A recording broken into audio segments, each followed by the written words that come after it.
আবু মুসা আশআরী রাদিয়াল্লাহু তাআলা আনহু থেকে আরেকটি হাদিস বুখারী মুসলিমে রয়েছে, লা হাওলা ওয়ালা কুওয়াতা ইল্লা বিল্লাহর ফজিলত সম্পর্কে। অনেকে পড়েন কিন্তু ফজিলত জানেন না। অত্যন্ত গুরুত্বপূর্ণ এই জিকিরটি, এই দোয়াটি, অথচ সবার মুখস্থ আছে, আছেন সকলের মুখস্থ আছে। কাল আলী রাসূলুল্লাহ সাল্লাল্লাহু আলাইহি ওয়াসাল্লাম বলছেন যে আমাকে রাসূলুল্লাহ সাল্লাল্লাহু আলাইহি ওয়াসাল্লাম বলেছেন, আলা আদুল্লুকা আলা কানজিম মিন কুনুজিল জান্নাতে, তোমাকে কি জানিয়ে দেব না জান্নাতের ভান্ডার সমূহের একটি ভান্ডার সম্পর্কে। জান্নাতের ভান্ডার, দুনিয়াতেই জান্নাতের ভান্ডার, জানিয়ে দেব না? অবাক করা কথা। এটা হচ্ছে বাকভঙ্গিমা, হ্যাঁ, বক্তার আকর্ষণ সৃষ্টি করার জন্য। যদি এমনি বলে দিতেন যে লা ইলাহা ইল্লা হাওলা ওয়ালা কুওয়াতা ইল্লা বিল্লাহ বলো, এটা হচ্ছে জান্নাতের ভান্ডার, জান্নাতের খাজানা, হ্যাঁ, কানজ, তাহলে হয়তো খেয়াল করতো না। তোমাদেরকে একটা কথা বলে দেব কি, সবার কান খাড়া হয়ে গেছে, তাই না, সজাগ হয়ে গেছে, হ্যাঁ, সবার অ্যাটেনশন এখন, জি, মনোযোগী এখন শুনবে তোমরা। জান্নাতের ভান্ডারের একটা ভান্ডার তোমাদের কাজকে বলে দেব। বলেন ইয়া রাসূলুল্লাহ, অবশ্যই, কেন বলবেন না? জি হ্যাঁ। বলছেন নবী করিম সাল্লাল্লাহু আলাইহি ওয়াসাল্লাম, ফাকুলতু বালা ইয়া রাসূলুল্লাহ, বলছেন আবু মুসা আশআরী বলে, অবশ্যই, কেন বলবেন না? বলেন ইয়া রাসূলুল্লাহ, লা হাওলা ওয়ালা কুওয়াতা ইল্লা বিল্লাহ, লা হাওলা, আমার কোনো শক্তি নেই, ওয়ালা কুওয়াতা, কোনো ক্ষমতা নেই। হাওল মানে নড়ার সরার কোন ক্ষমতা নেই, ওয়ালা কুওয়াতা, কোন শক্তিও নেই।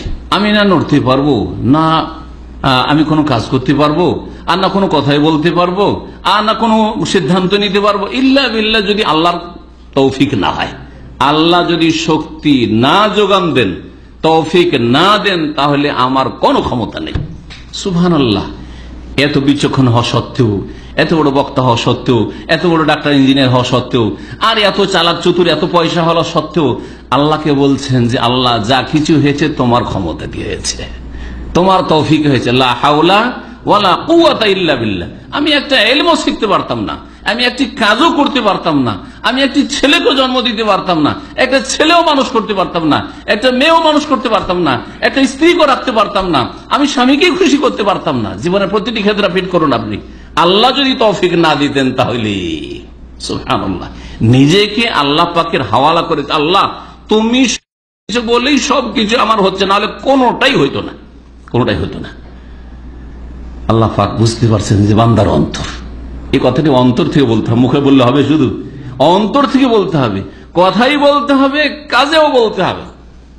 আপনি কাজের বেলা বলছেন অসুবিধা নাই, এক্সিট লাগলে হবে কি, অসুবিধা নাই, দেশে করে খাওয়ার মতো করে ফেলেছি, তো কোথায় লা হাওলা ওয়ালা কুওয়াতা ইল্লা বিল্লাহ? আল্লাহর উপর ভরসা, হ্যাঁ, আল্লাহর শক্তি দিয়ে চলবো দেশে গিয়ে? না, কিসের শক্তি দিয়ে?